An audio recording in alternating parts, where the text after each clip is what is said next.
RCF. Quelques jours après avoir tenté de rassurer les agriculteurs sur les négociations commerciales avec la grande distribution et sur le Mercosur lors du salon de l'agriculture à Paris, Emmanuel Macron s'est de nouveau mis la profession à dos.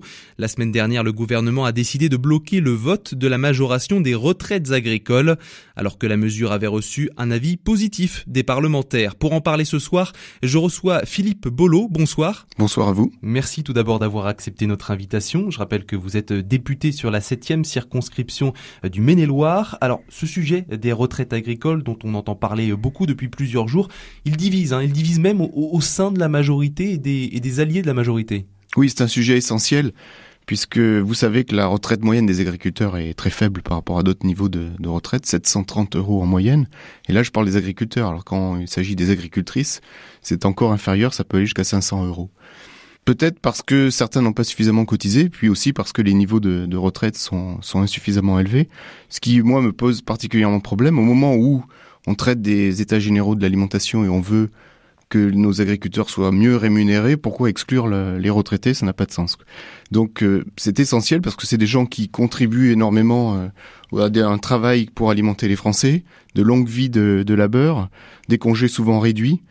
Et ça me semble être un manque de reconnaissance qu'arrivés à la retraite, ils ne puissent pas être rémunérés à la hauteur du travail qu'ils ont fourni pendant plusieurs années. Justement, est-ce qu'on peut rappeler ce que prévoyait finalement cette majoration de la retraite agricole ? Oui, votre question est intéressante. Il s'agit d'une proposition de loi de décembre 2016, sous la précédente législature, où à l'époque le groupe communiste avait proposé une revalorisation des retraites des agriculteurs à hauteur de 85% du SMIC agricole, alors qu'aujourd'hui c'est 75%. Donc en termes de chiffres, ça faisait quoi ? C'est-à-dire qu'on passait à peu près à 987 € par mois pour une moyenne qui est aujourd'hui de 730. Alors, ça a été voté à l'Assemblée nationale en décembre 2013, suite à la suspension des travaux des assemblées du fait des élections à la fois des députés et des sénateurs. Ça a été reporté donc au début de cette année, et donc on s'est retrouvé au Sénat. Les sénateurs sont retrouvés à examiner la loi la semaine dernière, et le gouvernement a eu recours à une procédure qui s'appelle la procédure du vote bloqué pour reporter l'augmentation en 2020. Donc dans un premier temps, moi j'ai vécu ça comme une vraie déception pour les raisons que je vous ai expliquées tout à l'heure, pour la nécessité qu'il y a de revaloriser les retraites des agriculteurs. Est-ce que vous y attendiez ? Non, pour moi j'ai vécu ça comme une surprise. Je vous dis, alors qu'on sortait du salon de l'agriculture et qu'en même temps on travaille dans le cadre de la loi EGA à revaloriser le revenu, à un plus juste partage de la valeur ajoutée le long de la chaîne de production de l'agriculture, quoi. Donc est-ce que quelque part il y a un paradoxe finalement entre ce qu'on entend et de la part d'Emmanuel Macron qui tente aussi de rassurer les inquiétudes, les craintes des agriculteurs, et puis d'autre part, c'est ce genre de décision qui peut porter à confusion sur la volonté des ambitions du gouvernement ? Non, du tout. C'est là où je suis heureux de pouvoir m'exprimer sur le sujet avec vous. C'est que justement il n'y a pas de paradoxe, parce que la déception est là. Je vous ai expliqué les raisons pour lesquelles il me semblait important de revaloriser ces retraites. Mais en même temps, il est quand même important de signaler que cette revalorisation va générer des dépenses supplémentaires. C'est pour ça qu'on la repousse ? C'est en partie pour cela qu'on la repousse. Ces dépenses supplémentaires, c'est 400 millions d'euros. Et il fallait pouvoir trouver une recette permettant de compenser cette nouvelle dépense. Alors vous savez, vos auditeurs le savent peut-être également, que la Constitution interdit la création de dépenses nouvelles sans qu'elles soient compensées par ailleurs. C'est ce qu'on appelle gager les dépenses nouvelles. Et en l'espèce, je trouve qu'il était un peu particulier de la part des sénateurs républicains et communistes de venir critiquer de manière trop forte le gouvernement, parce que les 400 millions d'euros n'étaient pas compensés par des recettes permettant de les couvrir. Certes, il y avait une augmentation du prix du tabac qui était prévue, mais qui allait bénéficier à l'assurance maladie. Certes, il y avait également une taxe portant sur les transactions financières, mais qui allait porter sur le développement international et certainement pas, elle n'allait pas revenir. Ces deux recettes nouvelles n'allaient certainement pas revenir dans la caisse des retraites pour pouvoir financer la dépense nouvelle. Donc, c'est une déception, mais d'un autre côté, on peut très bien comprendre qu'il faille reporter la chose pour plus tard. Et finalement, il est un peu surprenant de voir la position des républicains et des communistes aujourd'hui, alliés de circonstance, plus pour critiquer le gouvernement, qui souvent, les républicains disant, voilà, cette majorité abandonne le milieu rural, mais eux, je pense que par leur comportement là sur ce dossier-là, voulait faire croire aux agriculteurs qu'ils allaient pouvoir les aider, alors que derrière, je vous dis, une dépense qui n'était pas couverte par ailleurs, quoi. Vous l'avez dit, pourtant c'est un sujet dont on parle beaucoup chez les parlementaires depuis maintenant plusieurs mois. Il y a toujours pas d'idées pour aller récolter l'argent nécessaire pour cette réforme ? Si, les idées vont venir, et je crois que ce qu'a voulu le gouvernement, et en cela, il faut lui reconnaître une certaine pertinence dans cette décision du vote bloqué, même si encore une fois ça peut paraître, et moi j'étais déçu, c'est que ça va permettre de tout prendre en compte en même temps. C'est-à-dire qu'il est prévu en 2019 une loi sur les retraites qui permettra de traiter de la même façon les retraites agricoles que tous les autres secteurs. Et ça va être l'occasion à ce moment-là de vraiment regarder comment on va pouvoir réformer la retraite en France, la rendre, comme le dit le président Macron, 1 euro cotisé égale 1 euro de retraite. Donc ça, c'est quelque chose d'important. Ça reste à venir en 2020. Donc c'est une occasion manquée plutôt qu'autre chose, et donc ce qu'on n'a pas eu là, on l'aura plus tard. Mais après, je me mets à la place des retraités agricoles et je me dis que ça doit être décevant pour eux de ne pas voir arriver les choses plus rapidement. Ah oui, Philippe Bolo, c'est ce que j'allais vous dire. 2020, est-ce que c'est pas déjà trop tard ? C'est-à-dire que la situation, vous l'avez décrite, elle est quand même assez grave. C'est très peu d'argent finalement que gagnent ces agriculteurs à la retraite. 730 euros pour les disons en moyenne, moins pour les femmes. C'est quand même très peu. Alors, 2020, oui, c'est la date de mise en application, c'est-à-dire c'est le moment où les retraites augmenteront. Malgré tout, les réflexions, vous savez, pour que ça rentre dans un projet de loi de finances et que préalablement ça soit réfléchi, ça veut dire que c'est quelque chose qui arrivera plutôt dans un an, quoi. Donc 2019. Mais avec une application en 2020. En 2020, oui. Nous sommes toujours en compagnie de Philippe Bolo, député du Maine-et-Loire, pour parler ensemble des retraites agricoles. On en parle puisque la semaine dernière, le gouvernement d'Emmanuel Macron a décidé de bloquer le vote de la majoration de ces retraites agricoles. Des retraites qui sont quand même très peu élevées, on l'a dit en première partie d'émission, 730 euros en moyenne. Est-ce qu'il y a d'autres retraites qui sont plus faibles que celles des agriculteurs, ou aujourd'hui ce sont les plus faibles? Ça fait partie des retraites les plus faibles. Je crois il faut non seulement regarder le niveau des retraites pour pouvoir juger de leur caractère faible ou plus élevé, mais au-delà de cette simple valeur de la retraite, il faut regarder aussi le travail et l'effort qui a été consenti pour y arriver. Et chez les agriculteurs, il est particulièrement élevé.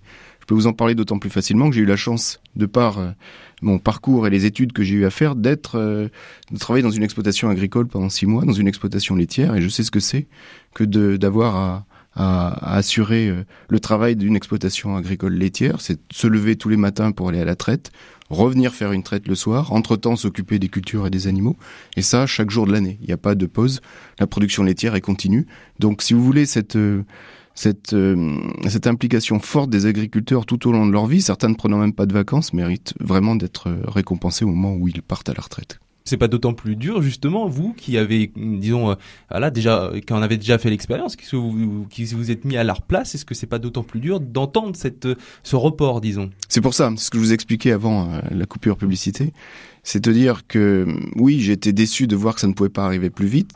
D'un autre côté, je comprends qu'il faille faire les choses de manière précise et rigoureuse et programmée pour éviter que les dépenses nouvelles ne soient pas compensées. Parce que de notre côté, après, vous savez, il est très facile pour les oppositions de nous dire « vous allez vers des dépenses nouvelles » alors qu'il n'y a pas les recettes permettant d'y arriver. Donc il faut vraiment regarder ça dans la globalité. C'est pour ça que cette réforme de 2019 des retraites sera l'occasion de regarder ce sujet-là parmi d'autres, mais je serai attentif à ce sujet des retraites agricoles. Ce qui peut paraître surprenant en fait quand on regarde ce dossier, c'est qu'on a l'impression que les parlementaires à l'Assemblée nationale ou au Sénat étaient plutôt d'accord en fait, tous pour majorer, et il y a eu une intervention gouvernementale à laquelle personne ne s'attendait. Mais tout le monde était plutôt d'accord sur ce sujet. Oui, tout le monde était d'accord, mais il faut quand même repositionner le sujet dans l'histoire, comme je vous l'ai expliqué tout à l'heure. C'est-à-dire que c'est une loi de 2016, alors que nous étions sous la précédente législature avec une majorité qui n'était pas exactement la même géométrie que la majorité actuelle. Et puis, oui, tout le monde est d'accord, mais entre-temps, un nouveau gouvernement, un nouveau président de la République, une nouvelle assemblée, une nouvelle majorité avec un PLF 2018, un projet de loi de finances, excusez-moi, qui a permis de faire des choix, et il ne s'agissait pas non plus de tout démonter. Donc, une compréhension forte de la nécessité de revaloriser ces retraites agricoles, une déception que ça ne puisse pas aller plus vite, mais quand même une compréhension de la technique qui a été utilisée pour dire faisons les choses globalement et regardons tout dans un ensemble commun. Pour vous, c'est pas un problème démocratique que de passer outre la décision des parlementaires de la part du gouvernement? C'est pas un coup de force supplémentaire? Non, parce que ça le serait s'il n'y avait pas la possibilité derrière d'en redébattre. C'est juste, si vous voulez, c'est plus une temporisation permettant de dire, écoutez, au moment venu, nous discuterons de tout ça en début de la nouvelle législature avec l'ensemble des deux chambres, l'Assemblée nationale et le Sénat, mais en début de législature et pas à la fin comme la dernière fois où ce changement de législature a fait qu'on n'avait plus le même gouvernement et plus la même majorité, ce qui peut aussi expliquer le problème qui a été rencontré sans doute.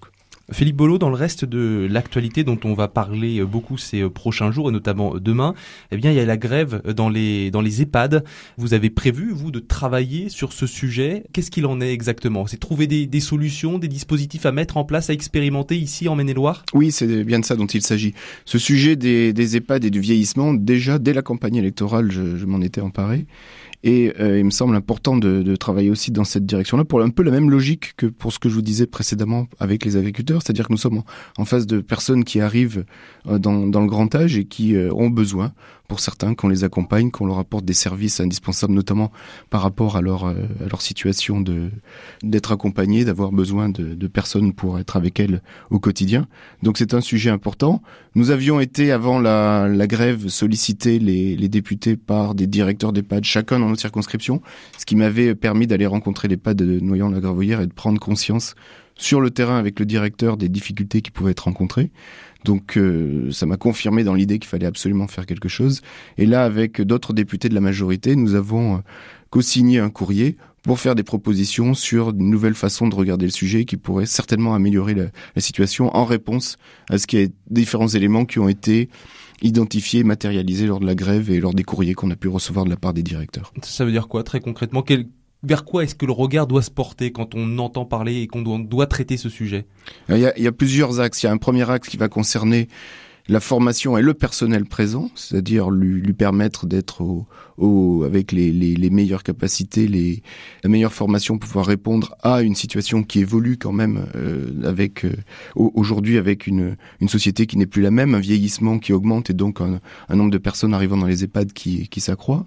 C'est ça, c'est évidemment aussi les moyens disponibles pour pouvoir travailler au mieux dans les EHPAD. Et puis c'est aussi la meilleure intégration des EHPAD, de ces établissements dans nos territoires. Il y a plusieurs axes qui sont concernés. C'est pour ça que le courrier co-signé va aller et va être envoyé à différents ministres qui sont tous, à un moment donné, concernés par les évolutions qui pourraient être prises en compte pour améliorer la situation. Selon vous, s'il y avait une mesure à mettre en place très vite, très rapidement, justement pour améliorer la situation, ce serait quoi ? Elle mériterait vraiment d'être regardée dans le détail. C'est-à-dire qu'il y a tellement Il y a plusieurs axes qui sont possibles. Vous dire que celui qui apparaîtrait en priorité, je peux pas vous l'indiquer comme ça parce qu'il faut vraiment regarder. Si vous voulez le choix que je pourrais vous donner viendrait peut-être dégrader une autre situation. Donc c'est vraiment à approcher dans la globalité, à travailler avec les acteurs concernés. Il faudrait à un moment donné, je pense, c'est ce que j'avais dit au directeur de rencontrer, c'est qu'aujourd'hui on raisonne sur les coûts qui vont être donc les aides apportées aux EHPAD et puis la contribution des familles. Il y a peut-être d'autres solutions qui existent. Aujourd'hui, il y a des personnes qui bénéficient ou qui sollicitent des systèmes d'aide de manière tout à fait autonome avec des réductions d'impôts. Et je crois qu'il est absolument important et essentiel d'analyser le sujet dans sa complexité la plus large et en tenant compte de toutes les entrées financières, les dépenses et les recettes. Et donc ne pas regarder l'EHPAD en tant que tel, mais des autres services qui peuvent exister par ailleurs, qui peuvent ouvrir à des crédits d'impôt. Est-ce qu'on revoit ces crédits d'impôt ? Est-ce qu'on les annule pour les donner aux EHPAD? Vous voyez, cette dimension économique me paraît très importante. Est-ce que tout est une question d'argent dans ce débat-là ? Est-ce que allouer des moyens supplémentaires, c'est finalement ça aussi la solution, tout simplement ? Malheureusement, comme dans beaucoup d'autres domaines, l'argent est le nerf de la guerre aussi dans ce sujet-là, et que avoir un peu plus d'argent permet d'avoir différents moyens, d'avoir des personnes différentes, d'avoir des équipements. Et j'ai noté aussi une difficulté avec l'absentéisme des agents qui peut avoir différentes origines, soit parce que les conditions de travail sont difficiles, donc parfois il est difficile pour eux de pouvoir rester longtemps et ils sont obligés d'avoir des périodes de repos qui handicapent les directeurs parce que pendant ce temps-là, ils sont en sous-effectif. Donc, vraiment, cette dimension humaine est essentielle parce que c'est elle qui va permettre de satisfaire aux besoins exprimés par les personnes qui sont accueillies dans les EHPAD. Philippe Bolo, une dernière question. On arrive à la fin de cette interview. Sur vos premiers mois passés à l'Assemblée nationale, finalement, quel bilan est-ce que vous en tirez ? Ils sont denses. C'est-à-dire que ces 9 premiers mois sont très denses à l'Assemblée nationale. Denses parce que ils ont nécessité beaucoup d'investissements pour mener à bien les réformes qui avaient été prévues dans la campagne d'Emmanuel Macron. J'ai dénombré, là, on a déjà 9 lois importantes qui ont été votées ou débattues sur des sujets qui faisaient partie des axes clés de la campagne. Ça va du dialogue social, la confiance dans la vie publique, la sécurité intérieure. On a aussi pas mal parlé d'énergie. Donc voilà. Vous arrivez à suivre? 9 premiers mois de danse. Oui, parce que tout ça est passionnant. Donc lorsqu'on a pris le rythme, il n'y a aucun souci. On a vraiment j'ai vraiment envie de suivre tous ces dossiers-là. Ça ne pose pas de problème. Donc à l'Assemblée nationale, c'est aussi les 9 premiers mois. Donc moi, je fais partie de la commission. Je suis commissaire aux affaires économiques. Donc c'était important pour moi de faire partie de cette commission qui reflète un certain nombre d'enjeux de la circonscription. Donc on va traiter du domaine de l'énergie, on va traiter du domaine de l'agriculture, des entreprises. Donc ça me permet d'être en adéquation entre mon territoire et ce qui se passe à l'Assemblée nationale et c'était important pour moi. Le gros dossier que vous traitez actuellement, sur lequel vous vous penchez? Il faudrait dire les gros dossiers. Il y en a beaucoup, mais allez, un. Alors, actuellement, nous sommes évidemment très sollicités sur les suites des États généraux de l'alimentation, avec le projet de loi qui va voir le jour dans les semaines à venir, avec une implication forte, donc, de savoir exactement ce qu'il faut pour nos agriculteurs pour permettre ce plus juste partage de la valeur entre la production agricole et le produit acheté par le consommateur. Merci Philippe Bolo d'avoir accepté notre invitation ce soir. Je rappelle que vous êtes député de la 7e circonscription du Maine-et-Loire.